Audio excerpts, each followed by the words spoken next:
Physics PYQ section में आप सबका स्वागत है। आज जो टॉपिक पढ़ेंगे वो होगा सिंपल हार्मोनिक मोशन। तो simple harmonic motion and wave में जो हम लोग के पास पहला क्वेश्चन दिया वो distance travel by particle under one time period, one complete time period में कितना वो डिस्टेंस ट्रेवल करेगा अगर एम्पलीट्यूड ए है तो। ठीक है, तो एक कंप्लीट ऑसिलेशन में कितना डिस्टेंस ट्रेवल करेगा ये क्वेश्चन हो गया। ठीक है, तो इसका आंसर क्या हो जाएगा? इसका आंसर आ जाएगा 4 है। डायरेक्ट क्वेश्चन नंबर 2 स्टार्ट करते हैं। क्वेश्चन नंबर 2 में क्या बोला है कि एक मास है, हाइट h से उसको ड्रॉप कर रहे हैं, उसको टाइम पीरियड t लगता है और इसको अगर किसी और प्लेनेट में ले जाए तो टाइम पीरियड कितना हो जाता है? 2t हो जाता है। अगर इस केस के लिए निकालना है हम लोग को कि t और t' के बीच में रिलेशन निकालना है, दोनों टाइम के बीच में रिलेशन निकालनी है। ठीक है, तो फॉर्मूला क्या होता है अपने पास? टाइम ऑफ फ्लाइट, किसी भी चीज़ को जब ऊपर फेंकेंगे तो कितने टाइम पे नीचे आएगा? 2h/g हो जाएगा। अगर इसे देखेंगे तो टाइम किस पे डिपेंड करता है? g के इन्वर्सली प्रोपोर्शनल होता है। और टाइम पीरियड ऑफ पेंडुलम की बात करें तो टाइम पीरियड ऑफ पेंडुलम का फॉर्मूला क्या होता है? 2π√L/g। इसको मान लेते हैं t' अगर बोल दूँ तो हम लोग के पास कंक्लूजन निकलता क्या है कि t जो होगा वो t' के डायरेक्टली प्रोपोर्शनल हो जाएगा। ठीक है, तो जितना वो बढ़ा था उतना ही बढ़ जाएगा। इसका मतलब आंसर क्या हो जाएगा? 4th option. Phase difference of acceleration simple harmonic motion में the phase difference between two displacement and acceleration, displacement और एक्सेलरेशन के बीच में फेज डिफरेंस की वैल्यू कितनी होती है पूछा है। तो डिस्प्लेसमेंट का फॉर्मूला होता है x = a sin ωt plus या माइनस जो भी लिख दीजिए फाई, और एक्सेलरेशन का फॉर्मूला आता है, इसको दो बार डिफ्रेंशिएट करने पे मिलेगा sin ωt प्लस फाई और प्लस पाई। तो कितने का फेज डिफरेंस दिख रहा है, कितने का अंतर आ रहा है? पाई रेडियन का फेज डिफरेंस दिख रहा है। तो ऑप्शन नंबर 2। नेक्स्ट क्वेश्चन पूछा identify the following function represent periodic motion. Periodic motion के लिए कंडीशन होता है कि वे सारे इक्वेशन जो साइन या कॉस या उनके सम के फॉर्म पे एक्सप्रेस होते हैं वे सारे पीरियोडिक फंक्शन होते हैं। तो पीरियोडिक मोशन को रिप्रेजेंट कौन सा करेगा? साइन और कॉस वाला या उनके सम या डिफरेंस वाला। तो ऑप्शन हो जाएगा ऑप्शन नंबर 3। शॉर्ट इसका और भी तरीका होता है कि कोई भी अगर इस इक्वेशन को, डिफरेंशियल इक्वेशन को जो भी सेटिस्फाई कर देगा +ω² माइनस +ω² x = 0, जो भी इस इक्वेशन को जस्टिफाई कर देता है वो सिर्फ SHM रिप्रेजेंट करता है। इस क्वेश्चन में साइन और कॉस के हिसाब से बताता है। Body executing simple harmonic motion with frequency it's potential energy, potential energy के बीच का रिलेशन पूछा है। नेक्स्ट क्वेश्चन, क्वेश्चन नंबर 5 देखते हैं। A body executing simple harmonic motion, frequency की वैल्यू दी हुई है n, तो पोटेंशियल एनर्जी की वैल्यू कितनी होगी वो पूछा है। तो डिस्प्लेसमेंट का फॉर्मूला होता है a sin ωt और पोटेंशियल एनर्जी के फॉर्मूला होते हैं ½ kx²। ठीक है, जब सिंप्लीफाई करेंगे इसको तो इसमें a हो जाएगा ½ k × a² sin² ωt। अब कंपैरिजन पॉसिबल नहीं क्योंकि यहाँ ωt और यहाँ पर स्क्वायर है।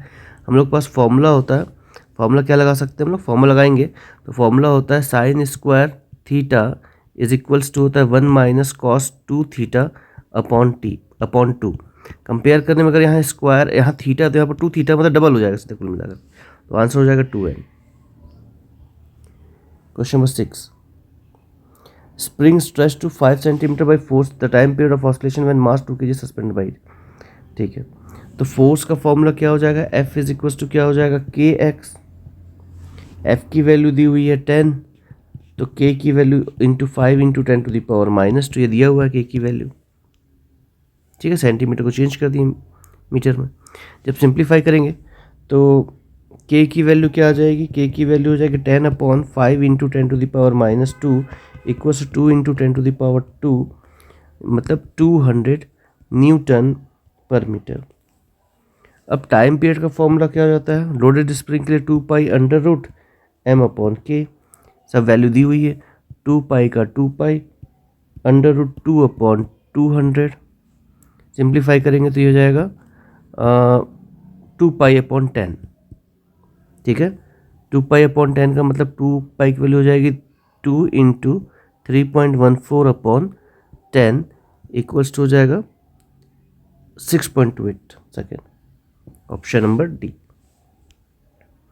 Question number 7, two pendulum of length दी हुई है पेंडुलम की start vibrating in phase at the same some instant the two of their mean position in same phase, the minimum number of vibration of shorter pendulum after which the 2 second. ठीक है, दोनों की length दी हुई है और question में बोला है कि दोनों जो हो रहा है अलग अलग टाइम पे स्टार्ट हो रहा है, कितने देर बाद वो आपस एक दूसरे पे कंसाइड हो जाएंगे. ठीक है, तो इसका ऑप्शन हो जाएगा D.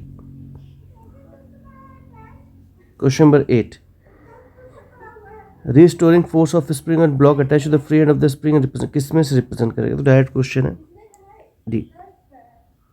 Question number 9, question number 9 में क्या दिया हुआ है कि फिर वही रिप्रेजेंट करना है, तो इसमें का आंसर क्या हो? नॉन पीरियोडिक, तो जो साइन के फॉर्म पे नहीं होगा, मतलब option number A. Question number 10, question number 10 क्या बोलता है कि डिस्प्लेसमेंट टाइम ग्राफ दिया हुआ है किसी भी ऑसिलेटिंग ऑब्जेक्ट के लिए. क्वेश्चन पूछा है कि इसका एक्सेलरेशन कितना होगा.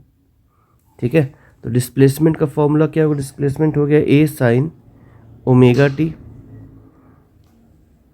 वेलोसिटी क्या हो जाएगी? वेलोसिटी हो जाएगी D x upon D T. कितना हो जाएगा? तो ये हो जाएगा ए ओमेगा कॉस ओमेगा टी. तो एक्सेलरेशन क्या हो जाएगा? एक बार डिफ्रेंशिएट कर देंगे तो माइनस ओमेगा स्क्वायर ए साइन ओमेगा टी. ठीक है,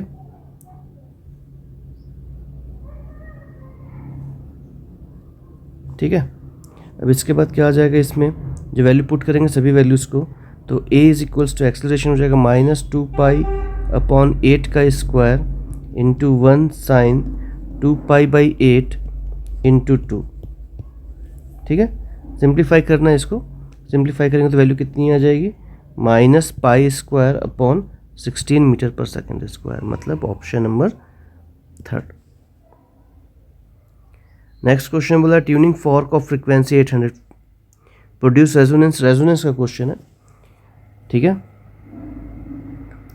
तो क्वेश्चन में हो जाएगा ट्यूनिंग फॉर्क विद फ्रीक्वेंसी दी हुई है, रेजोनेंस कॉलम ट्यूब दी हुई है और सक्सेसिव रेजोनेंस के ऑब्जर्वेशन दी हुई 0.9, 9.75, 31.25 और 52.75. तो क्वेश्चन पूछा क्या है कि द स्पीड ऑफ साउंड कितनी होगी. तो स्पीड का फॉर्मूला होता है v इज इक्वल्स टू हो जाता है 2n L2 माइनस L1. तो 2 का 2 लिख दिए. ठीक है, n की वैल्यू 800 दी हुई है क्वेश्चन में, इनटू किसी भी दो का डिफरेंस निकाल लेते हैं तो हो जाएगा 31.25 माइनस 9.75. सिंप्लीफाई करेंगे तो कितना आ जाएगा? 344. 344 मतलब थर्ड ऑप्शन. ठीक है, और साउंड की स्पीड वैसे भी अगर एयर दिया हुआ तो उसका ऑप्शन तो सेम ही आना है हमेशा. नेक्स्ट क्वेश्चन दिया guitar of 2 strings A and B have made same material slightly out of the tuning is produce beat का क्वेश्चन दिया अगला. ठीक है, तो दोनों में बीट की वैल्यू दी हुई है और बोला है कि 6 हर्ट्ज दिया हुआ है. When tension B slightly increase the beat frequency become 7 and if the frequency of A is 530 hertz the original frequency will be. तो ओरिजिनल फ्रीक्वेंसी कितनी होगी? तो हल्का सा अंतर होगा. तो कितना दिया हुआ है? 30 दिया हुआ है. ठीक है, तो उसके डिक्रीज हो जाएगी तो कितनी होगी? 20 से 30 से 24 या 23. ठीक है, तो 24 ऑप्शन लेंगे. Next question, question number 13, the length of the musical instrument is 90 centimetre and fundamental frequency दी हुई है. ठीक है, तो n का फॉर्मूला क्या होता है? 1/2L under root T upon mu.